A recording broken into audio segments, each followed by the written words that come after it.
Good morning everyone. Those who don't know me, my name is Colton Brunton. I run Brunton Media over in Salisbury. Today I wanted to talk to you about video, but the first question I always open these with, and it's just to test the room to see where you guys are, is we're going to go around the room and briefly introduce kind of a little bit who we are, a little bit who our businesses actually are and who you really serve. But the main question I want you to answer is, have you used video before? The simple reason about why video is really powerful is it's because it allows you to connect with people without, number one, trading your time. You trade it once, and then you can send that video to multiple people. So you're compressing your time. That's the first thing. The second thing is, as everyone in this room will know, people buy from people, right? But why do they buy from people? They buy from people because they want to gain a personality or understand who you are and what your business is and why you care about your business, what your values are. And video is a way to help you do that. It's not the only way. Like when you do any marketing, it's understanding about, firstly, who you're targeting, and then secondly, who you're trying to talk to. So is it going to be new clients? Is it going to be new business? Is it going to be potentially a new area of business that you're trying to showcase and say, hey, look, this is what we can do for you? The important aspect is something that a lot of people struggle with at the beginning, which is we kind of alluded to over here, which was, I don't have the confidence to do video, or I don't know how to do video. Now, there's two reasons why you do that. Number one is getting over the hurdle of physically doing it, so yourself, or it's a technical point of view. So I don't technically understand how to do video as a concept. We're going to tackle both today, so don't worry, you're in good hands. The thing I'm going to start with is the reasons behind why, because it's important whenever we do anything to understand firstly why we're going to do it. The business execs in the room will know if you don't have a core reason that's going to drive the business forward, then you're just doing it for the sake of doing it, right? The thing is with video, is so many people, the other hurdle which most we come across is, what is the content I'm going to create, right? We've alluded to it a little bit over here with, oh, this is kind of the same, or this is kind of boring, or I've seen this before. Normally what happens here is you either don't know how to create content that's going to be unique for either the platform contextually, so moving back to our conversation about, oh, should you put it on LinkedIn, should you put it on Instagram, should you put it on TikTok? The answer is you should put it on everywhere, because you have a chance every time you do that to potentially connect with the right person. Now, that's not the same as saying our ideal place and where our ideal clients are going to hang out is going to be on LinkedIn, which I think for the majority of the room will probably be LinkedIn. But the difference is you're creating that content anyway.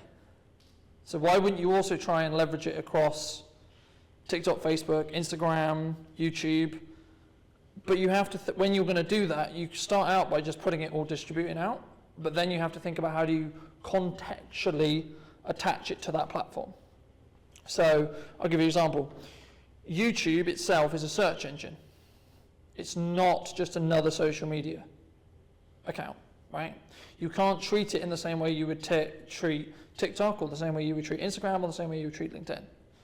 And also there's some, talking about tone of voice, there's some things which you should have a basic tone of voice on, so the brand that you are, so that's you as a person and your personal brand. So how I come across as a personal brand in content. So how am I coming across to you today? How am I going to talk about this in content? But then also think about where it's going to go and think about who's going to then consume it. Right? Now sometimes you'll have people who consume it on LinkedIn, or maybe see some of the content and then they also see it on TikTok, or they also see it on Instagram. But the thing to keep in mind is when they're going to do that, they'll be in a different state of mind, right? Because okay, let's do a quick show of hands. When you're on LinkedIn, are you in a work mode? You are, right? When you're on TikTok, Instagram, or YouTube, are you in a work mode? Okay, sometimes you are, sometimes you're not, right? When you're on Facebook, are you in a work mode? So the point of creating content everywhere is so you can connect with your ideal client when they're not in, I'm just looking at work, right? I'm just thinking about work. Because yes, when you're having a sales conversation, or when you're really trying to connect with them on a simple transactional basis, yes, you need to catch them in work mode. Because that's when they're going to make a work-related decision, right? Or they're going to introduce it to, hey, Mr. CEO, who makes all the decisions and makes all the money. We should use this person because they're really cool and really fun. But what you can really start to do once you're really willing to embrace doing video specifically is you can start in penetrating, it's kind of a moral grey area here, but like in penetrating the mode or when people are thinking about, oh, I'm relaxing at home. Oh, there's Colton again. Oh, I'm on TikTok, there's Colton again. I mean, let's do a really quick analysis of, say, someone like Coca-Cola, right? One of the largest brands in the entire world. Why do they put advertising everywhere?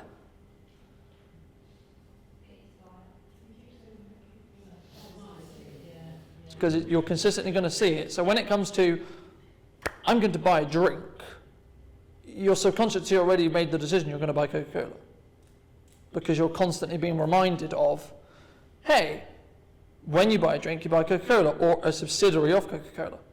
So the reason why I mention this here is the people who do marketing really powerfully don't actually market to you at all, right? Everything I just mentioned about Coca-Cola, they aren't actually marketing to you. They're just going, hey, remember us? Because they've done the brand work.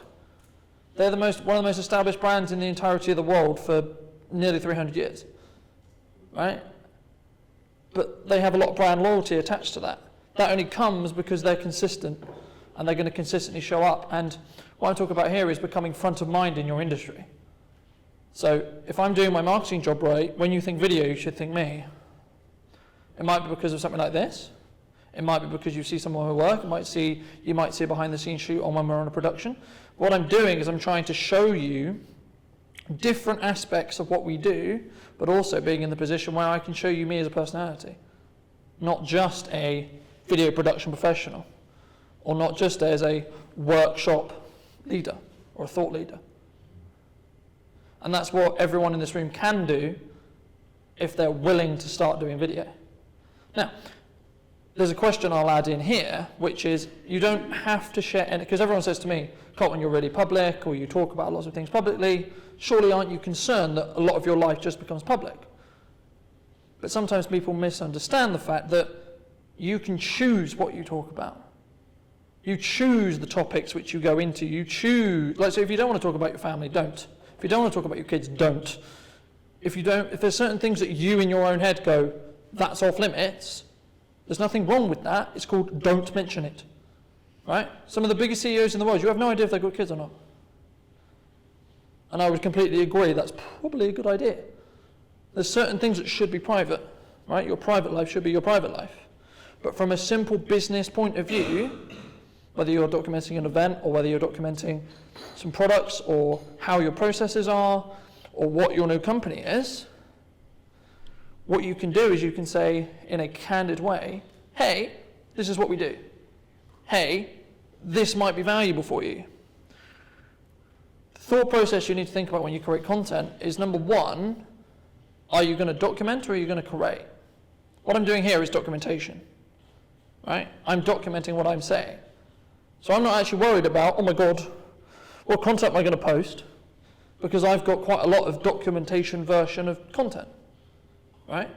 So then I can choose, because I've got these big, you can imagine it as big pots of content, right? Or maybe today I'll go into this one and go, there you go. Then the next day I'll go over here, and so on. But what ends up happening eventually is you put out enough content and you will gain an audience and you'll gain an interest. And that might just be people who are in the room today. That might be people who you've been connected with on LinkedIn for years. But you'll start doing stuff in content and people will go, I saw that video. That was incredible. And it might just be because you said the right thing at the right time for that right person. Sometimes when we think of content, we think it needs to be a Hollywood film. Right? It needs to be amazingly shot and all has to have this amazing lighting and amazing this production. No, at the end of the day, why are you going to watch a piece of content? Like personally, why would you watch a piece of content?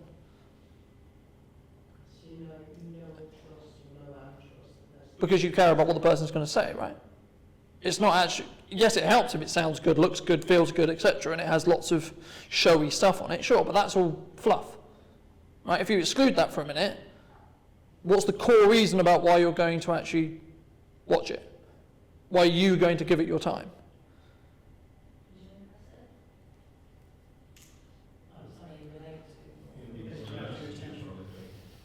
So all of these are true, but in reality it's because you have a pain point or a problem that you want to get the solution for. Why are you all in this room today? Because you had the problem of, when you came in today, you went, right, I understand kind of what video is good for, but I've got no idea what I'm doing. Okay, cool. First actionable step. We've taken a step into a place where I can help you understand how to use it. So I'm giving you the solution to the problem. What I'm asking you to do, and what I will ask you to do in a moment, is think about an easy problem that you can help your client fix through video. You're going to have later on, you're going to have a 1 minute opportunity to answer this question. But unless you know what the pain point of your client is, it's very difficult for you to create content.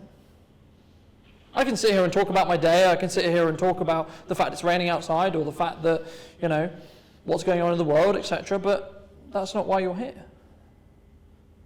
So are you going to be interested in what I'm saying? Am I going to get your attention if I do that? I'm not, am I? But if I'm telling you potentially what's going to move you closer to the solution, then I'm going to hold your attention.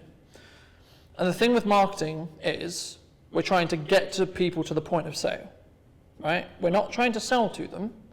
We're trying to educate them enough so they go, you know what?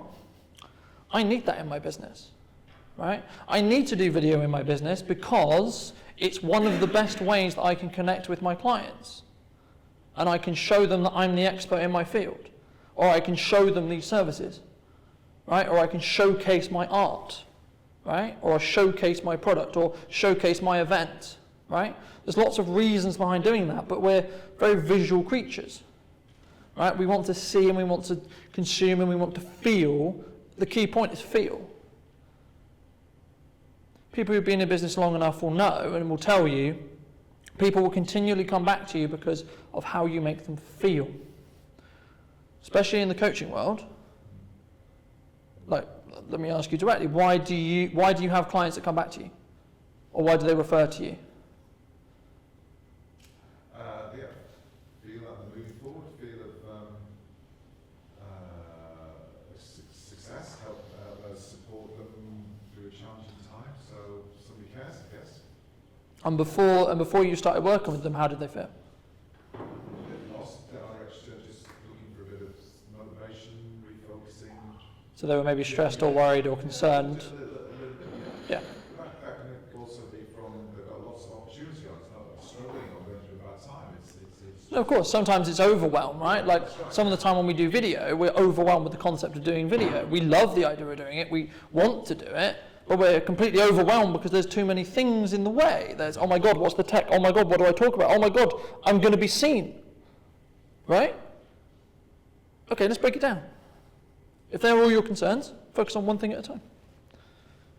You don't climb a mountain in 2 steps, right? If your goal is to get to the top of Everest, you go, right, okay, how do we get to the top of Everest? Right, we plan, we train, we get ready, we then start walking up the mountain, right?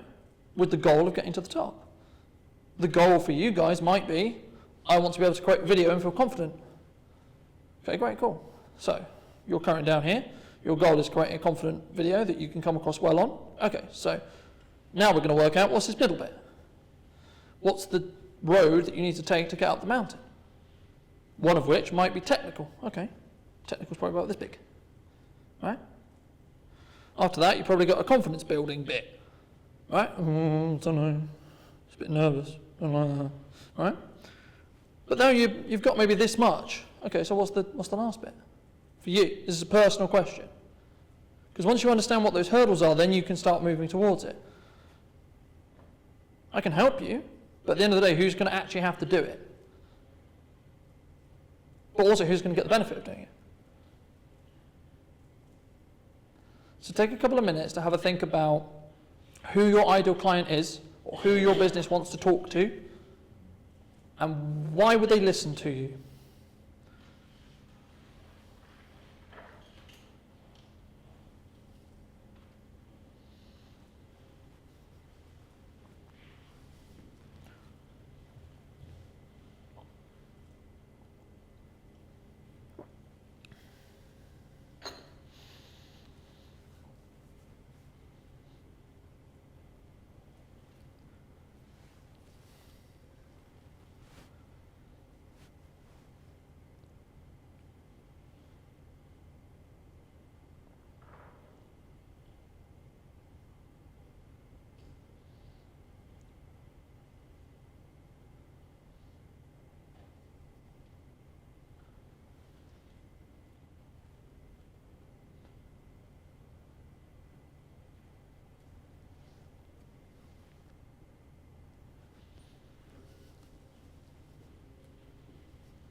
How are we doing? Do you need a minute or two, do you think? Or do you think we're roughly there?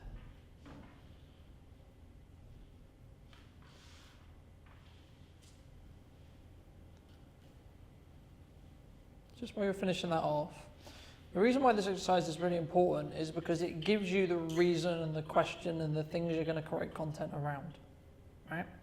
Because sometimes when we aren't used to creating content or used to having conversations like this, we go, I'm going to fill the space, right? Like an awkward pause would be an example. I'm going to very briefly, before we do the question, teach you a very quick technique that I found very valuable in presentation like this, but also when creating video content or content in general. As humans, we will fill gaps where we can't think of something with an a like, or an sound, right? Very normal, because what our brain is doing is going, I need to buy myself some time to come up with what I'm going to talk about. What I would always suggest is instead of letting your brain fill that void with like, just breathe in and pause for a moment. And this is one of two things. If you're nervous about being on camera, about talking in front of people, about public speaking, whatever it may be, it will calm everything in your physiological body because you're inhaling and giving your body more of what it wants, which will allow your blood to go around and so on. It will calm you. That will be the byproduct for you. The byproduct for the audience is they have momentary pause to think about what you just said. Because sometimes in content, now this isn't necessarily true in short form, quick distribution social media content, because that's an attention grabbing piece that we need to be do quickly. But when we're in a long session like this, I need to give you pauses and moments to reflect on what we've just discussed. Otherwise, it's not going to actually stay in your brain. Because otherwise you'll go, hold on, that was a blur, I don't even realise what we talked about. Because we're going to constantly go through it and we're just going to go one thing to another thing to another thing to another thing. So what I talk about here is a technique I would call the pause technique. It's very simple. Just pause when you feel like you don't know what to say. Especially when you're doing video content, because what you can do is very simple. You just cut the pause out. So instead of going, I'm going to talk about why you should use video, I'm going to talk about why you should use video. But when I edit it, you'll cut out that middle pause. So it will flow, right? Leave a little bit, so there's a little bit of a gap so you're not talking over yourself. But it will have a different, it will connect with your audience a lot more because they will see you as a professional, they'll see you as someone who prepped it, and it doesn't actually matter whether you did or not, it's about whether you actually come across well and you feel comfortable in what you're talking about. Now, every single person in this room has enough knowledge to be able to create a lot of content. It's whether you allow yourself to do that. Because by the fact that you're all in business, even if you've been in the business for 2 weeks, you're still going to have enough resources in that business for you to create more than enough content. The question is, how do you go about doing that? Right? And the reason why I got you to do this exercise with the question is because it's a very good starting point. Because some of the best marketing is about understanding who you're going to talk to. Marketing's not about you. You're the catalyst for the information, right? This is not about me. Excluding a very bit at the beginning, I haven't introduced who I am at all. I haven't talked about me, I haven't talked about what I do, Excluding that's what I do this, but I haven't talked about me personally. Because me personally doesn't matter here. I'm a catalyst to the information of how to create videos. In the same way you, all the catalysts in your own information bank towards what you do in business. So let's do a quick round the room of what your question was. Should we start this side again, as we weren't breaking the system like we did it last time? I've just changed my paradigm based on what you said there. Mm-hmm. Because the tendency for me would be to start to talk about business models, techniques, strategies. Yep. Whereas I'm realising now as I dig in, it's the feelings, the fears, the frustrations, the motivation, it's that type of thing, it's more the soft developments that they probably value more than the actual tools and strategies At the beginning, yeah. At the beginning. And probably as a communication on the basis of people by people, I get what you just said with the fact that I'm thinking about, is that good enough to put out there as a tool or strategy? Surely everybody knows that type of thing, but it's not about necessarily the tool, it's about their decision to Yeah, the type of because they're making, because the market you're looking at, selling a relationship. yeah, because the market you're looking at is, I need to choose a person who's going to help me move forward, right, in a business, Why right?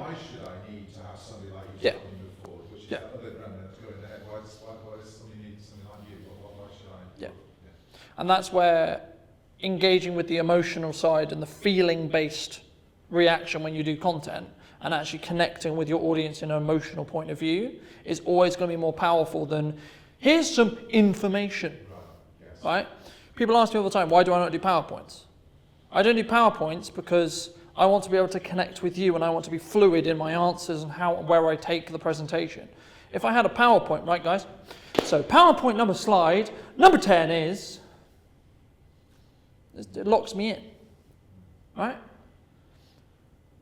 And the thing is with video specifically is you have to be fluid. Anything in marketing will tell you, world events are going to change what you do, right? I'll give you a really simple example.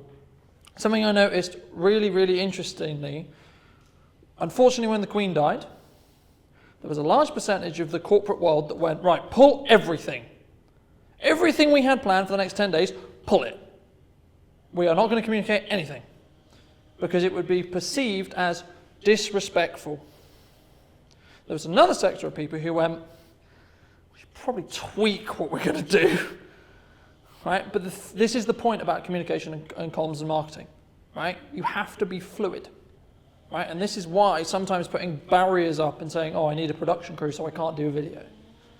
Okay, but when you have an idea and when you're really passionate about an idea, so let's say you all came out of a meeting or you came out of this and go, right, I've got a really good idea for a video, but by the time you get home, you won't be as fired up about that idea. But if you did it in the car, you would have a lot more energy and a lot more essence. But the hurdle in your head is going, but I'm in my car. But why does that matter that you're in your car? Are you saying that your audience doesn't realize that you drive places? Like, why does it matter if you're in your car?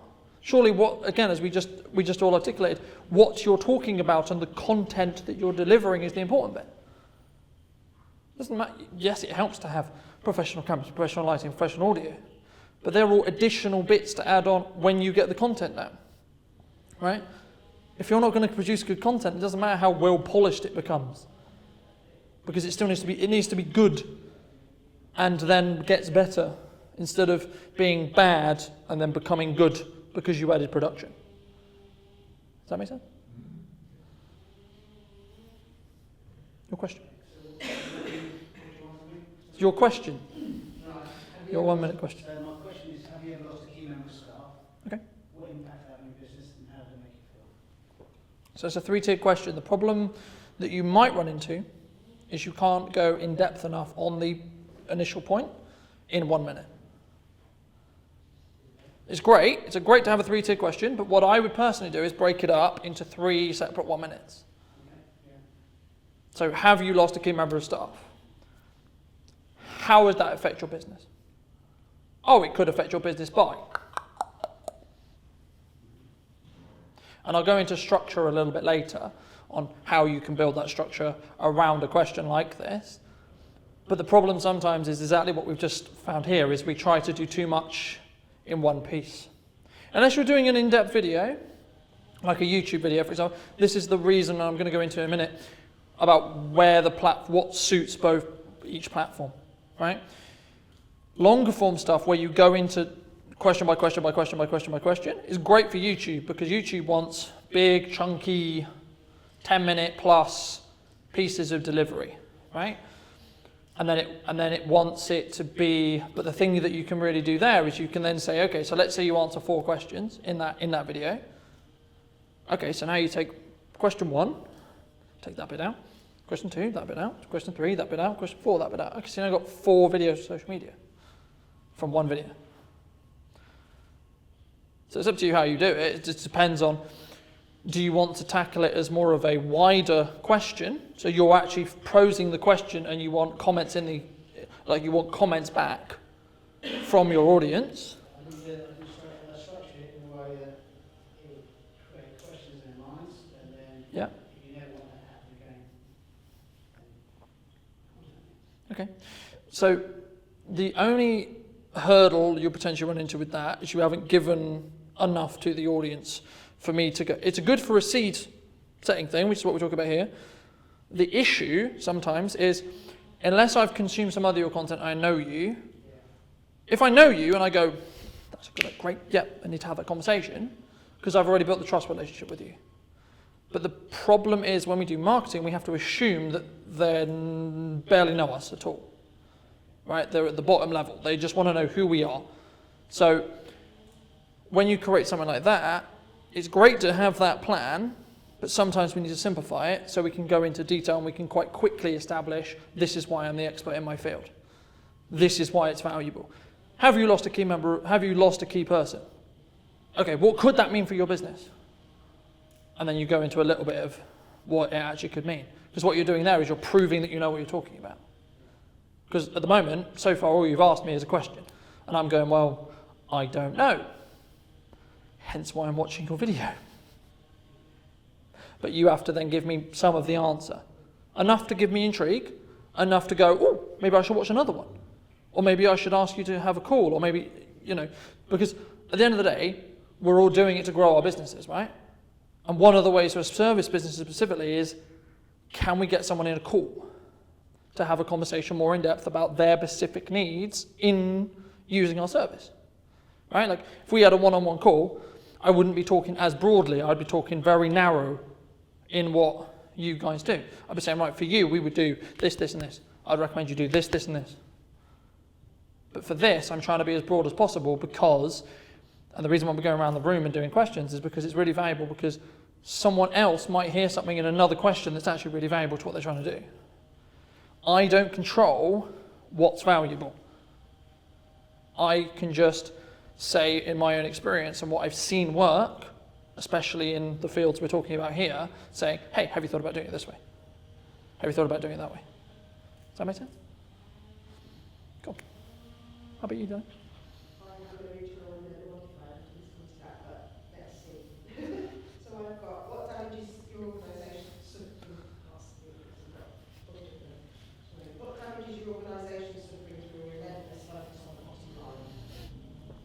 So what you're doing there is you're pre-qualifying whoever's going to listen to it, right? Because what you're saying there is, do you struggle with X, focusing on this thing? If I don't struggle on this thing, no I don't, thank you, bye. Which is not a bad thing, right? Because as I say, in marketing, we're looking to specifically talk to a specific kind of person. So an avatar or a kind of person, so is it a female in their 20s, right? If you sell makeup, it's probably a female in their 20s, right? If you're an exec coach, it's probably middle-aged man or woman who's looking to grow their business or their organization or become a larger, more valuable leader, right? So that's a great starting point. Again, it's about coming into a little bit more depth on why is me focusing on the bottom line potentially not valuable for the business long term? Why is that going to cloud my vision? Which you shouldn't have any question, but when you think about creating the actual piece of content that is going to be in that 1 minute, what you should be looking to do is saying, okay, hey, this is the problem. This is potentially what could be the problem for this person, but this is the solution to this problem. And ideally, you'll be positioned as the solution. So I'll give you a very quick analogy. I did this, the first time I did this, we had a bookkeeper in the room. And the conversation was, I don't know how to create content because bookkeeping is really boring. Okay. It's quite dry, to be fair, it's quite dry. But what I said was, okay, what happens if you have bad books? What happens? Worst case scenario. You get fined some HMRC, potentially that piles up on debt, potentially that causes you more problems financially, which in turn potentially means your business goes under. That's the worst case scenario. So what I said to her was, why don't you create some content and going, here's why having shit books is a bad idea. right? As a shock tactic to get someone's attention. Because if you tell me that, if I don't do my books right, my business is going to go under. Okay, you've got my attention. I'm listening. How are you going to help me? But you've won then. Because that's exactly what she wanted. She wanted the attention of the person to make sure that the books are being done correctly. Right? The reason why I mention it is there's probably some drier topics in here that you might be thinking in your head going, how am I going to make videos exciting about this? Mostly looking at you, no offense. Right? But it's what the thing I would say to you specifically is what happens when you get it wrong. Right? If I don't do something importing wise correctly, what happens? Okay. So let's take one at a time. What happens to my business if it gets delayed by customs? To the importer, what Yep. will happen is that they're spending a lot of money to get all of their cargo. Right? So far we've just shown the scenario of why this is important information for me to care about if I'm importing things. Right? Because I don't want things to take longer, I don't want things to take more time, because that will have a knock-on effect to how much money I can make and by when. So suddenly, okay, again, you've got my attention. Yeah. So a lot of times what happens is customers come to us when it's kind of too late because they've already gone out there, tried to import from China, the cargo's arrived in Southampton inside a container that's shared by other people. They will contact us and say, can you do the clearance and arrange the delivery for us? Mm-hmm. And by that time, it's kind of too late because what they've done is they've allowed the Chinese to prepay the freight for them. There's going to be handover fees, massive handover fees that they're going to have to pay. And by the time we get all the clearance and everything else sorted out, there's going to be storage fees that are going to be as well. And where we want to get these people is before they actually start the process. But- so at the point where they're placing an order, then they should be looking at how we're going to freight it over. Yeah. Who pays for what. But surely shouldn't you interject with content saying, hey, you need to care about this a lot sooner than you think you do? Yes. That's up to you. That's not up to me as a client because I don't know what I don't know. Right? I think the point of putting that video content Yeah. out there, it should be direct to the people who are just getting started. Yeah. Rather than looking when the cargo's right. Yeah, we'll help them that. We'll make sure that we don't make that mistake again. Yeah, of course. It's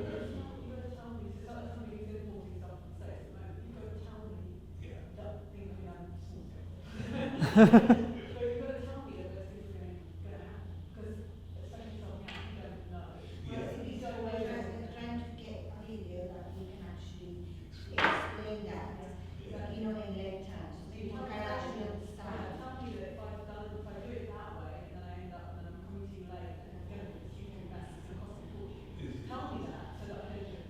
Yes. Yeah, this is the idea of putting a video. I mean, I would actually argue it shouldn't be one video. Sorry? I would argue it shouldn't be one video. Keyword when what I was listening to what you were saying there is we need a video to do this job, right? What you need is a marketing strategy to do this job, right? Because one video can be missed. If you're consistently communicating, look, the reason why you should do video has about 6 different reasons, right? The only reason why you're going to do it is because I communicate it to you 19,000 times across 2 months, or 2 years, or 6 years, right? In the same way with every single person in this room, you probably only have maybe 7 things you could actually create content about, like actual topics, right? Yes, they go in depth, and yes, they can get very complicated, and so on, right? Cool, fine. But the thing is that people, and this is why it's interesting for me to do these, because it is a market gauge for me to go, okay, well, people think they should do one video, right? The classic 2012, we need a promotional video to promote our business situation, right? Which is fine. Sometimes you genuinely do just need one video to promote a specific service. But in most cases, you need actually to create a strategy to have lots of small bits or lots of drip feed bits that eventually educate your client. Because the thing is, if you send me a 10-minute video, and I'm not really invested in what it's about, I'm not going to sit there and watch it. I'm just not. Sorry, I'm not. I'm a busy man, right? But if you cut that video into 10-minute, 1-minute chunks, I will consume the whole video. It'll be across 10 days, but I will consume the whole video. Because I'll go, oh, 1 minute, oh, that's interesting. I'll come back the next day, oh, that's interesting. Oh, the next, so on. So you've got your point across, but then life's going to get in the way, right? Pandemic might happen, might get a new prime minister, so on, so on, so on, right? So this is why you have to be consistent. And this is why for video to actually work, you have to be consistent. Like any marketing, you can't just do one thing once, right? Oh, we're going to do one newspaper ad, it's going to print us money. Or we're going to do one telecoms idea, or it's going to print us money. No, the only reason why why there's high return on investment on certain things is because it's the final sales touch point to bring people to the sales table. That's why I said changing your relationship with marketing being the way to go from no one knows who I am to they're ready to have a conversation with me about sales. That's that bit, that's marketing. Then you've got your sales process, right? I'm sure there's lots of people in the room who can talk more in depth about that bit. Right, what I'm talking about is this bit. How do you get a large amount of people to understand at a very basic level what you do and why it's important? Well, we've done so far, we have done campaigns Mhm. on Google and on LinkedIn, and so the video part was just like an add-on to Yeah. what we already Mm-hmm. try to achieve, Mm-hmm. get people before they actually make a big mistake, which costs a lot. So a way video can be used is very top end, really shiny, really lovely, really. This is why promotional videos work, right? Because they go, "Hey, come to the website to read more about it," but they use a video to grab your attention first. So the video will sit on social media or as paid ads or etc., and then it will push you somewhere else. What I'm saying here is potentially, if you have that video, you are thinking about doing video consistently, or you are thinking about even considering doing video as a way to communicate. Change your mindset around we need one video to we need to consistently communicate these key ideas to our community, to our clients, to the potential new customers. Because that's how it's going to sink in. When you first tell me why it's a bad idea for me to not make sure everything's sorted when I'm importing stuff, I'm going to be like, okay, that's lovely, but I've got to deal with this fire over here. Because we're business owners, right? Like, our job as business owners, you'll know this because you really help with the firefighting, put out a fire over here, put out a fire over here, fire over here, right? Ideally, you'll get to the point where you have a business where there is no fires at all, right? That's the goal, right? But that takes time, right? And sometimes, especially right now, or potentially in the pandemic, or potentially in a challenging recession, you'll suddenly go, oh my God, there's a fire over here I didn't even see. But that's why having the drip feed effect will work, because when people are currently trying to deal with something else, you'll potentially get their focus. Eventually, it will sink in. Right, how many times did you tie your shoelaces before you know how to tie your shoelaces? Or how many times did you ride a bike and fall off before you rode a bike and carried on going without falling off? Was it the first time? Was it the second time? Was it the 10th time? It was like probably the 100th time, right? So it's the same when you do video. In both sides of it, either when you're creating it, because there's a level of you just have to do a lot of it to get comfortable in it, right? At the start of the year, I wasn't comfortable with giving a presentation like this. But now I am, because I've done enough of it. And I trust in myself knowing all of the information, right? And I've kind of planned it and I've prepped it and I'm ready, right? But the same is true with video content, right? You don't suddenly go from, I'm going to do video content and I'm going to be a really good Oscar-winning performer. It takes a while to get to that point, right? And you may never get to an Oscar-winning performer. That's not the point. It's how well can you articulate. And the knock-on effect of doing it in video form is, actually I become more confident in a sales conversation. Actually, I become more confident when I'm talking to people in networking meetings. Actually, I become more confident when I'm articulating my product because I've done it 19 times prepping for a video. I've looked at myself in the mirror and gone, can't phrase it like that, that makes me sound stupid. Okay, okay, I'll put it this way. Would you rather sound stupid in the privacy of your own home, in the mirror or to your phone, or when you're stood here? I know which one I would rather choose. It's up to you. But it comes down to practice. Nothing we do in life, even every trade that's in this room right now, you didn't magically go, I'm really good at this. You worked your way up. You learn, you know. The role you're in at the moment, you're like, okay, cool. I know I've got to do this. I'm put in this position. Great, fantastic. I want to help my family. Fantastic. Very honourable. But now I've got to learn. Now I've got to work out, how does this business work? What does this business need? How do we market this business? How do we... Okay, that's fine. That's fine. It's about being aware and understanding that actually I don't know all of it right now. And all I've got to do is take a breath in. And what do I want to start with? You don't have to go from 1 to 100. You can just go, right, I'm just going to go and I'm going to learn a little bit about video today. Okay, tomorrow I'm going to do a little bit of practical on video again. Right? Okay, then I'm going to, maybe I should build a habit around creating videos. That'd be fun, wouldn't it? Right? So every Monday I'm going to create a video. Right? You don't always have to post them. It's about building the routine, building the habit of doing it. Saying, right, I'm committed to, for the good of my business, for the good of me, I'm going to commit to get better at video. Okay, how are you going to get better at video? By doing a video, doing a video, doing a video, doing a video. I don't want to do videos anymore, Cotton. Doing a video, so on, right?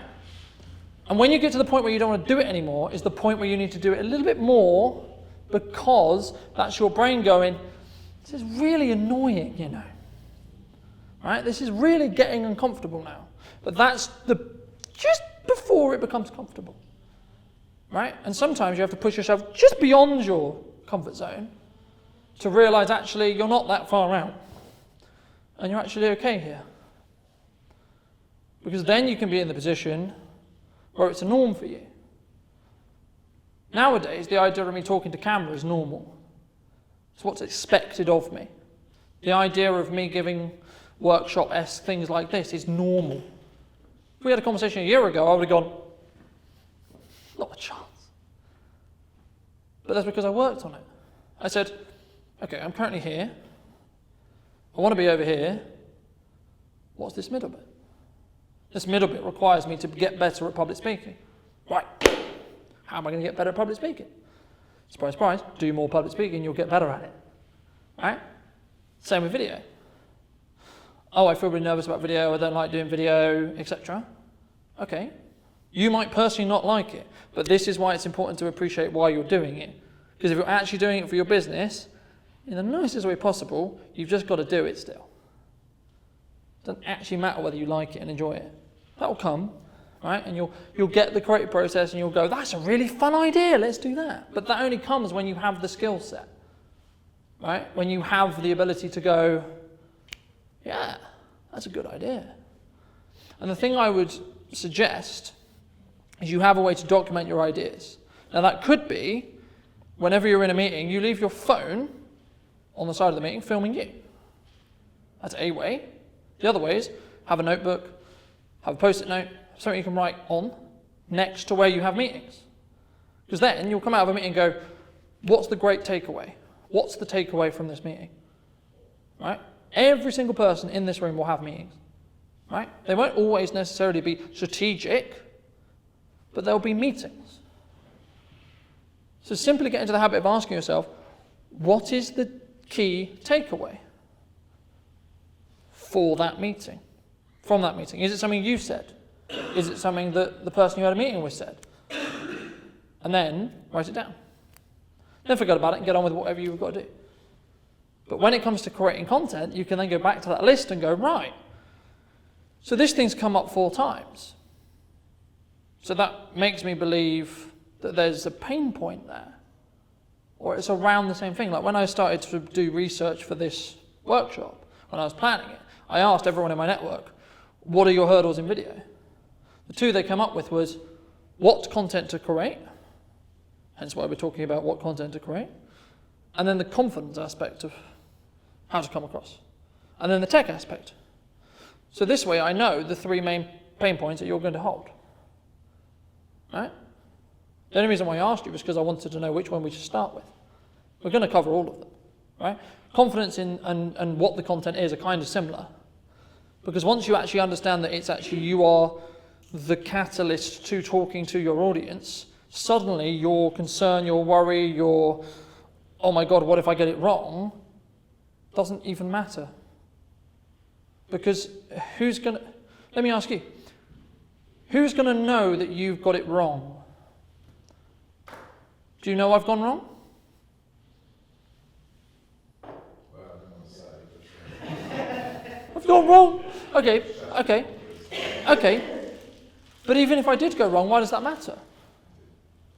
what's your perception on things? So, Exactly, what is wrong?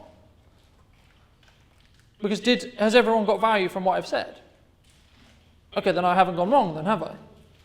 It might not be on script, and this is one of the benefits of not having a PowerPoint. I can be malleable and I can go over here and I can go over there because I'm not locked into this is the strategic way. Look, if that's the way you want to do it and that helps you, fine, great. I know personally that's going to slow me down and that's going to annoy me and that's going to mean I present worse. So I would rather just not have the tech stress of a PowerPoint going wrong, number one, but also remembering, because remember, I can't see, if a PowerPoint's behind me, I can't see it.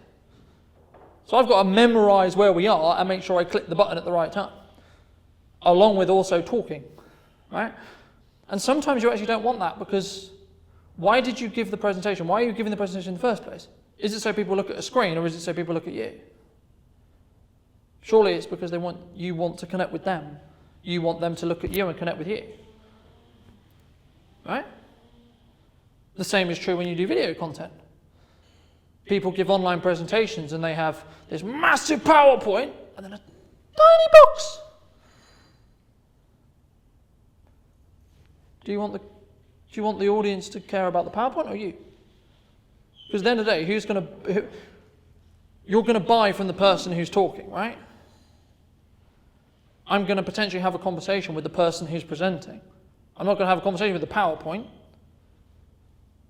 So why is it going to move specifically away from, it's going to change it. It's whether it's going to support what you're trying to talk about or not. If it's not, can it off. I'm not saying don't create it, because it's a good thing to do. Creating structure around what you're doing is a good idea. But you don't always have to use it. It's the same when you create a script or a set of detailed notes for a video. The idea of creating and going through the process of creating detailed notes is a good idea. Sitting there and reading from a script is a bad idea, unless you've gone through the training of how do you read a script as if you're not reading a script, right? Because the problem is, and we've all seen it, I'm going to talk like this because I'm reading from a script and I have to go line by line and it's very exciting, and today I'm going to be talking about my videos, right? Because I'm just, especially in dry topics like accountants, lawyers, etc. You can't give any passion or energy or why you care or actually inject the feeling element I mentioned earlier. Because you're just going through the motions. If that's what helps you get started, great, go through the motions.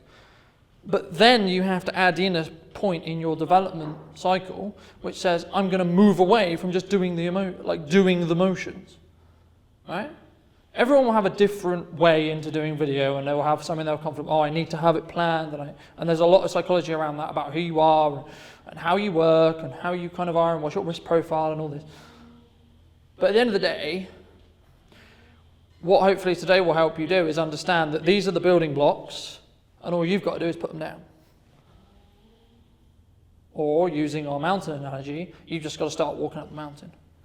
You don't need to know how to get up the last 10% if you're at the bottom. The only time you should worry about the top 10% of the mountain is when you've done the 90% before that. Right?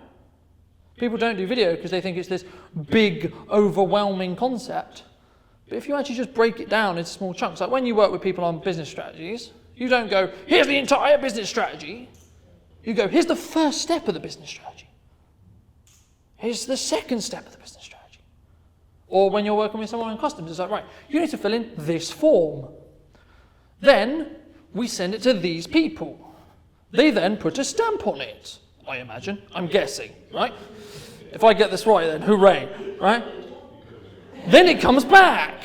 We write some more on it. It goes away, gets a different stamp on it, and so on, right? But we're not worrying about, oh my God, what happens at the end? Because we're not there yet, right? Like, I didn't worry about what is the workshop I'm going to give next year, because I'm not present now. So I'm conscious that we started with questions and we didn't finish. So quickly, before I get tangented again, what was your question? The 1 minute question. The question is that our customers that are looking for us would have is how do I import into the UK? And that I think is the market that we should be directing our. Is that a complicated answer though? How do I import into the UK? It kind of goes back to where we're actually picking up this the interest. Are they looking at potentially finding a product to import to the UK? Yeah. Or do they already have a product and a supplier? They just need to know the practicalities of getting that logistical part sorted out so they're bringing it in. So what I would try to do in a content piece is break down the system very quickly. So as I said, you fill in a form, you get a stamp, this happens, this happens, this happens. Because the problem is when you do, there's kind of two ways you can do it. Either you can be very specific and very narrow, which is if you have a specific product coming from this specific place, this is the structure. Or you can go, roughly speaking, you do this, you do this, you do this, you do this. The outcome is this, right? And the reason why you should probably do both is because it relates to different clients and different sectors of your audience, right? Because there'll be some people who go, actually I do have a product and I do need to bring it into the UK and I do need to bring it from China. But there'll also be people who go, I don't have a product, I don't know where it's coming from, and so on. So you should try and actually create content around answering both their concerns, because then you're going to be positioned as the person I should go to when I have this issue. So it's a whole different field. You could do a whole 10-minute video. This is the thing about content. Once you start opening the door to the idea, you go, we could do that, we could do that, we could do that, we could do that. But just pick one for today. One minute video for today. Yeah, what do I need to get cargo into the country from China? Okay.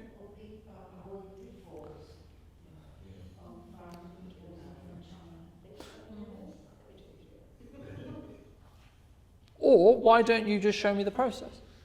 Can you walk me through the process of getting something from China to here in regards to what pieces of paper and such I need to do in 1 minute?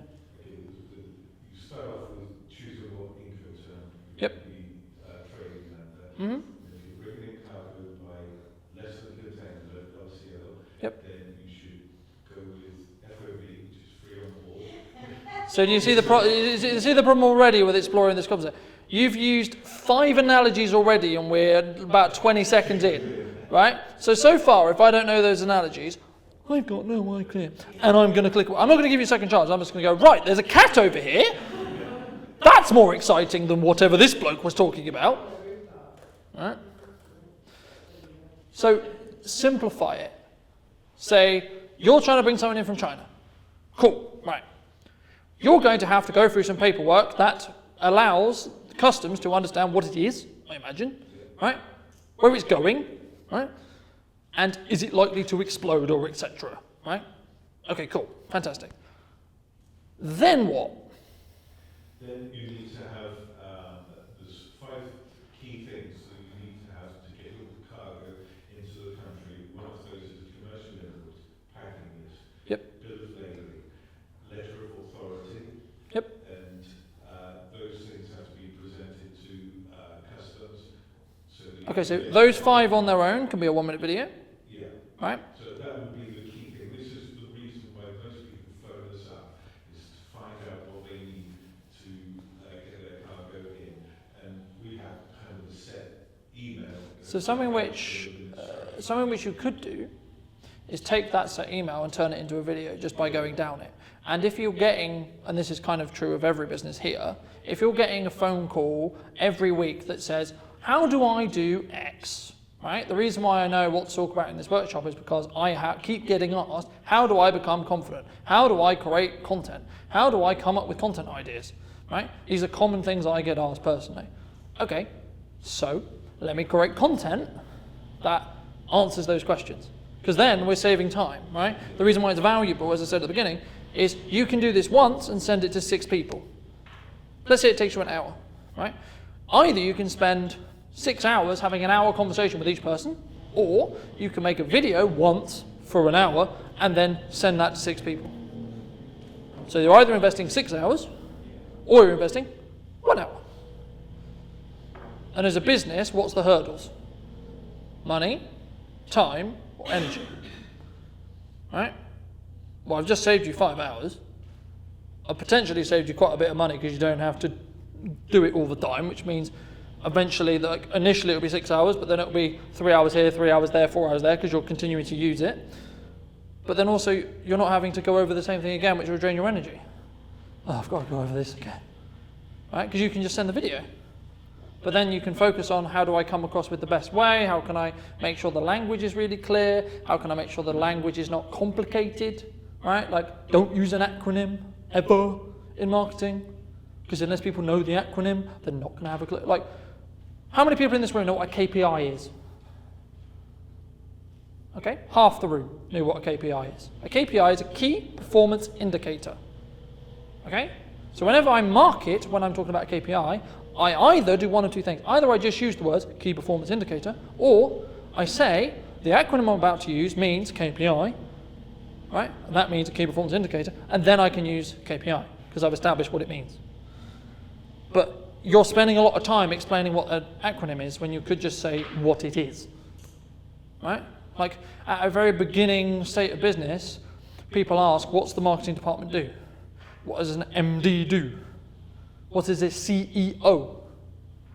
Okay, the problem we have, the reason why that exists and that problem exists is because people never sat anyone down and went, this is what a CEO is. This is the job of a marketing department, right? So everyone will have some form of acronyms in their business, but it's about being aware when you communicate it, not to communicate the acronym, communicate what it actually is, right? So using the KPI example, I'm going to talk about key performance indicators today, not I'm going to talk about KPIs. Unless you want to pre-qualify the person you're talking to. Because if you want to pre-qualify, you can quite quickly, like if I only want to talk to people who know what KPIs are, I'm going to just call them KPIs. Because the only people who will know will be people who already have an understanding. Because if it's an in-depth video, I'll use the acronym deliberately so I don't waste anyone's time who doesn't know what it is from a basic level. Right? Because this isn't the video for them. Right? If I'm going in-depth on a topic in the same way like you were with all of these acronyms that I don't even understand what they are, because it's not my industry, right? That's why I'm saying make it really simple. Make it stupidly simple. So also, just from a big objective point of view, because I hear what you're saying, but would it also be, for you guys, it strikes me, do people even want to know the detail? Because like you just said about They do in some respects, e.g. they want to know that you know your shit. but also would it not be, for me, you've obviously got a huge wealth of experience and knowledge. So is it not about videoing, like capturing that on a video? The answer is both to yes, right? The answer is yes to both, right? But the thing, and this is like where the line between should you do it professionally or should you do it yourself kind of lies, right? It's a perception, right? If you're shooting something professionally, you're investing in that piece of content, right? So it should be a testimonial, it should be a promotional video, it should be something really scripted and really polished, right? But if it's just a quick, hey, by the way, this thing's changed. Hey, by the way, did you know X, Y, Z, right? What most people should start with doing is more of the, hey, this is a good idea, because it does one or two things. You're right, probably most people don't want to know the inner details of how I move something from China to here, right? They don't, right? They just want to know someone who can do it. But if they don't create the piece of content that shows that they know what they're talking about, then I'm not going to choose them. because they had a conversation, right? And the point of a sales conversation. Also, we have to be very careful because we don't want to see like we're saying. Some people call us, they probably think that, we're saying we can actually send you some money. And then we think, oh yeah, you want us to be used by you. And I think what we want to do, or what I would like to do, is to make sure that when we put our message across, it's not as a sale call, but really as a bit of advice, Yeah. to avoid the pitfalls. And this is why it's really important to talk in layman's terms, and this is why it's really important to actually just say, hey, look, I know what I'm talking about, and I'm giving you advice if you want to do it yourself. In most cases, people don't want to do it themselves. They just want to feel the confidence to say, these people know their shit. What's the difference between a video and a podcast? Because I have thought for us, a podcast would be better than actually a video. So you can do a video podcast, right? Which is a video long form conversation that is videoed like this, right? The difference between the two in really simple terms is one is just audio, the other is video and audio, right? So a video is you can see me and hear me. A podcast is you just can hear me. The power of video, which I haven't even mentioned yet, is you can film a video, you can pull out the audio and it's a podcast on its own, right? So just the audio. You can also get that audio then transcribed, tweaked, there you go, you've got a blog post. But you've just created one video. So that's how you can create one video and create multiple pieces of content out of it. I don't even know where you would put a podcast if you did one to get people to listen to it. Put it out there. iTunes, Spotify, so on. Right?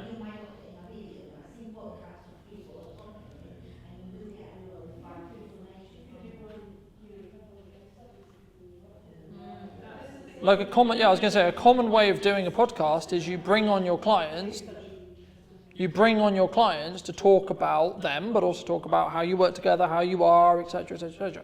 And what you're doing is what we would call strategic placement of information, right? You're having an entertaining bit of content that's entertaining, but you're actually setting the seeds for why you're a good idea to work with, right? Where would you put that podcast? YouTube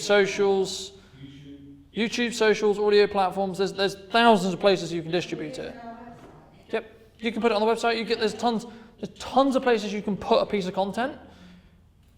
But if you don't, the reason why I'm focusing on what to create and how is because the distribution side of it's quite easy. I can just give you the list of things where you can put it and how to do it, right? Do you have a key for a podcast in your website where somebody could click? Yeah. Or write a blog post around it and embed at the bottom the video podcast or the audio podcast, or depending on what you're doing.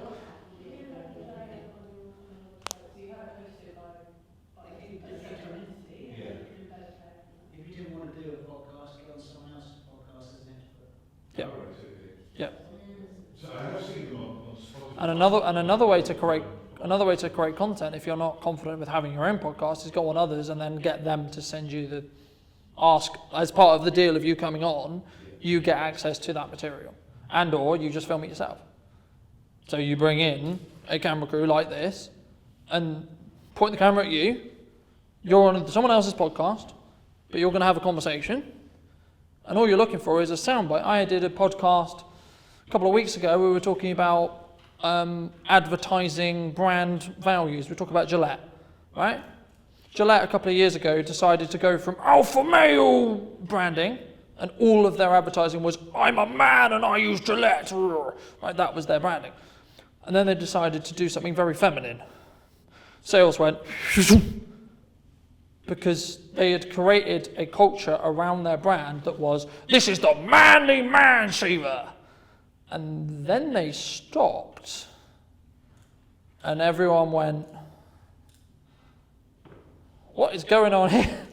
Right? And it didn't connect. And this is why understanding who your audience is and who you're talking to is really important.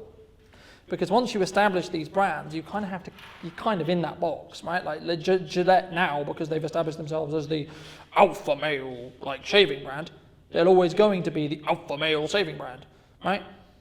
They can change it, but they have to then commit to that change, and they have to have a longer conversation around how they're going to change it. right? And that's a long conversation entirely. But in answer to the podcast question, you can put it basically everywhere you would put a piece of content.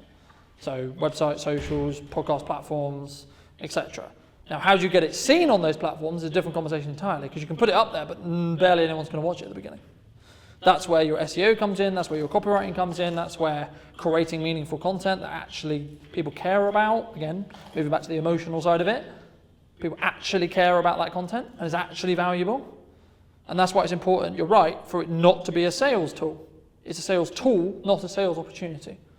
Right? It's I'm going to establish why I'm the person to talk to. Because the only reason why I know that you know what you know is because we've had a 20-minute, half-an-hour conversation about it. Right?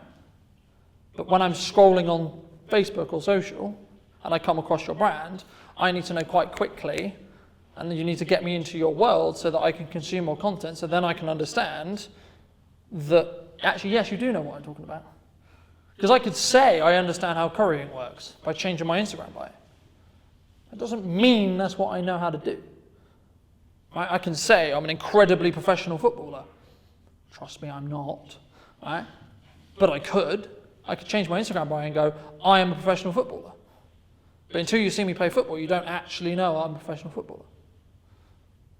So this is the point about content. Content is the validation point for the audience. Now, quickly, before we go through the rest of the questions, there's been a very interesting thing happening right now that wasn't happening previously, which is traditionally social medias with social graphs. How many likes did you get? How many followers did you get?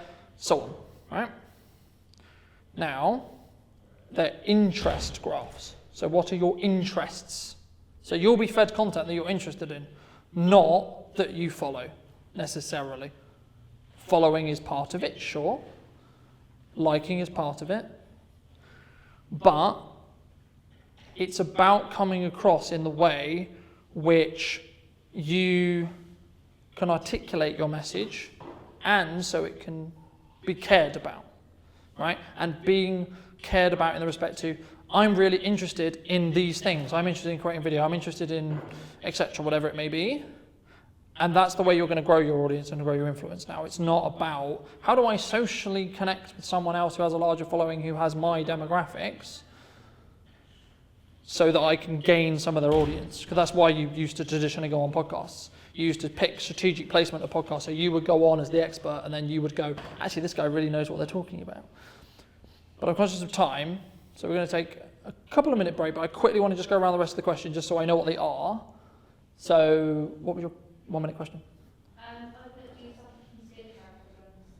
Okay, so that's quite an easy one actually, because that's a yes or a no. But then what you can do is you can place a product idea in their head. Do you suffer with X? You need this. And why? Vasika, yep. Yep.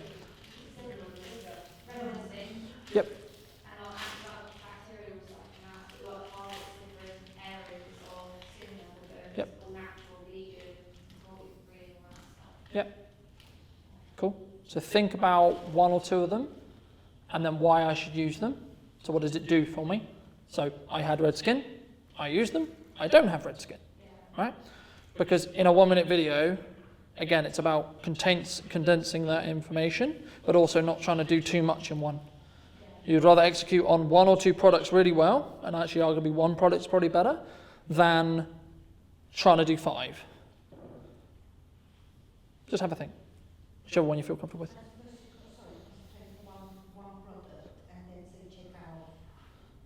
Check out some of our other videos to see the other ones we have, yeah. What about yourself, Danny?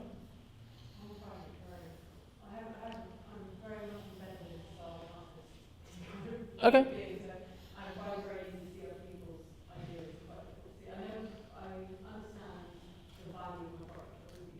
Yep.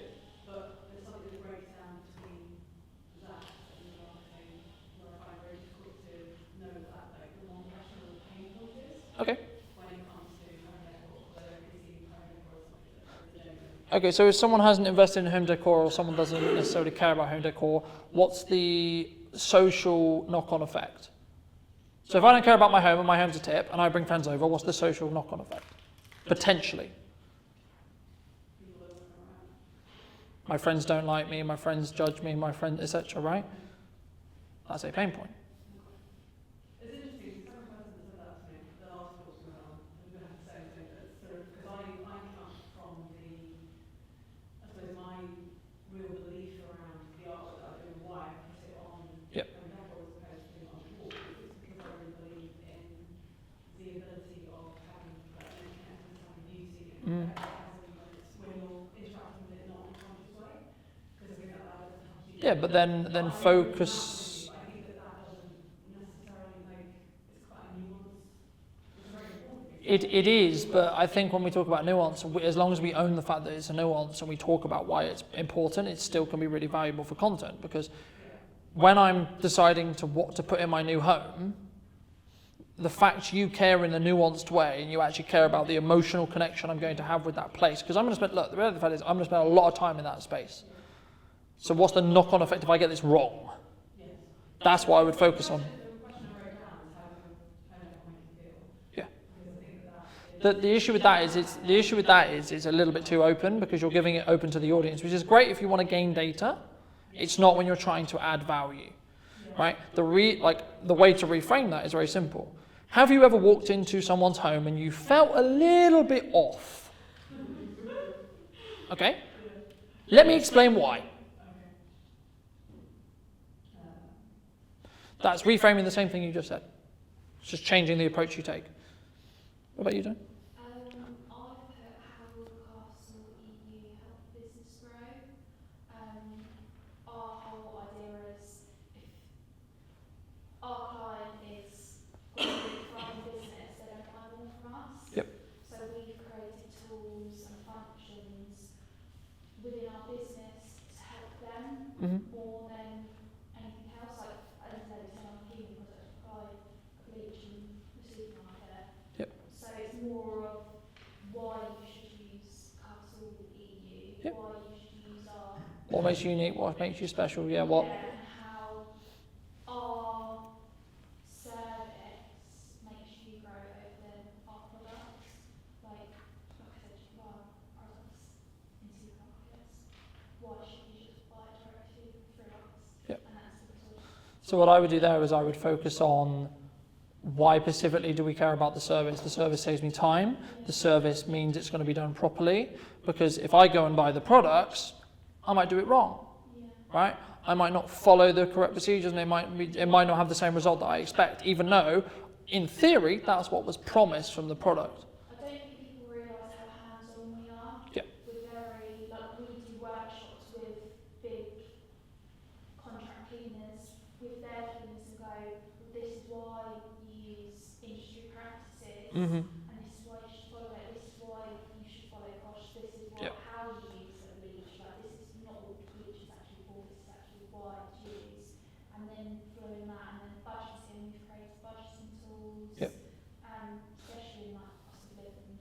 Like the point of a pain point is to understand what's the hurdle that your client is. If it is a cost thing, then focus on the budget. Yeah. Focus on say, look, we have tools that help you understand why we are this expensive and why we give you extra value and why not just buying our products is why you need us to come and do it or our Pacific Cleaners or etc. Because it will allow you to make a more meaningful connection. The thing that I would be careful of is how much producty pushy you are with it. Like by the fact you put the company name in the question was an alarm bell for me in my head because by proxy they're going to know who you are. They're on your page.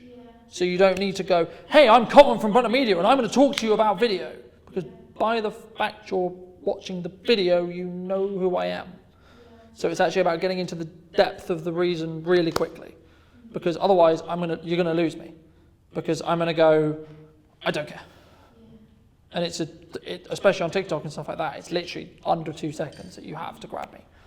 Because otherwise I'm just going to carry on going, especially how easy it is. You know, and we'll do an exercise a little bit later where you will sit on TikTok and you'll watch how easy it is just to keep scrolling, right? It's designed that way deliberately to hold you on the platform. And as possible, TikTok specifically doesn't care whether your content does well, it just cares that there is content on the platform. I'll go into a little bit of detail, conscious of time. What was your question? I'll come in a few, but I suppose where can I find an easy gifting solution?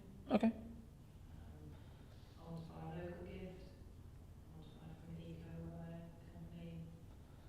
So I would focus on what you would say one of your assets are. So if you are eco-aware and that's really something you want to push, then I would say, this is why we're eco-aware. Because by phrasing it as a, do you want, again, it's kind of a yes or a no. That's good to ask, but it's not, it's good at the end of a question or end of a video, not, do you want this? Well, yes, I do. Okay, well, I'm not going to watch a video then, am I? No. Or no, I don't. Bye. You know, it's not an educational piece in that respect. But thank you so much for the time.